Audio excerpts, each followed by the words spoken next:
Di sebuah desa di Tanah Riau, hiduplah seorang ibu miskin bersama dua orang anaknya, seorang laki-laki dan seorang perempuan. Sejak ayah mereka meninggal, sang ibu bekerja keras seorang diri. Ia mencari kayu bakar, menanam sayur, dan pergi ke sungai untuk mencari ikan. Meski hidup sederhana, kasih sayangnya kepada anak-anak tidak pernah berkurang. Namun, kedua anaknya seringkali keras kepala. Mereka lebih suka bermain dan tidak mau membantu pekerjaan rumah.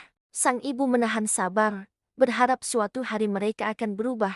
Suatu hari, sang ibu hanya berhasil membawa pulang seekor ikan kecil. Ia ingin memasaknya untuk mengisi perut yang lapar. Namun ketika dibawa pulang, anak-anaknya menolak makan bersama. Mereka menginginkan ikan itu untuk diri mereka sendiri. Hati sang ibu sangat terluka. Ia merasa perjuangannya tidak dihargai, dan kasih sayangnya terbalas dengan keegoisan. Dengan air mata mengalir, ia meninggalkan rumah, berjalan ke arah hutan. Di hutan, ada sebuah batu besar yang dikenal masyarakat dengan sebutan batu belah.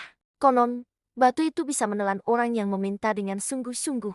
Sambil menangis, sang ibu mendekati batu itu dan berkata dengan suara lirih namun penuh putus asa, "Wahai batu belah, bukalah dirimu. Telanlah aku sudah tidak sanggup lagi menanggung derita ini." Tiba-tiba, batu itu bergetar. Retakan muncul perlahan, dan batu besar itu terbuka. Dengan langkah berat, sang ibu masuk ke dalamnya. Sesaat kemudian, batu itu menutup kembali, meninggalkan keheningan di hutan. Tak lama kemudian, kedua anaknya menyadari ibunya tidak pulang. Mereka berlari menyusuri hutan dan menemukan batu besar itu. Namun sudah terlambat. Mereka menangis, berteriak memanggil ibunya, tetapi batu itu tidak lagi terbuka. Air mata mereka mengalir, menyesali perbuatan dan keegoisan yang telah melukai hati ibunya. Sejak saat itu, batu tersebut dikenal dengan nama batu belah batu bertangkup. Legenda ini mengajarkan kita bahwa kasih sayang seorang ibu tidak boleh disia-siakan. Durhaka hanya akan mendatangkan penyesalan. Kesabaran dan syukur adalah kunci kebahagiaan dalam hidup sederhana. Terima kasih sudah mendengarkan kisah penuh hikmah ini.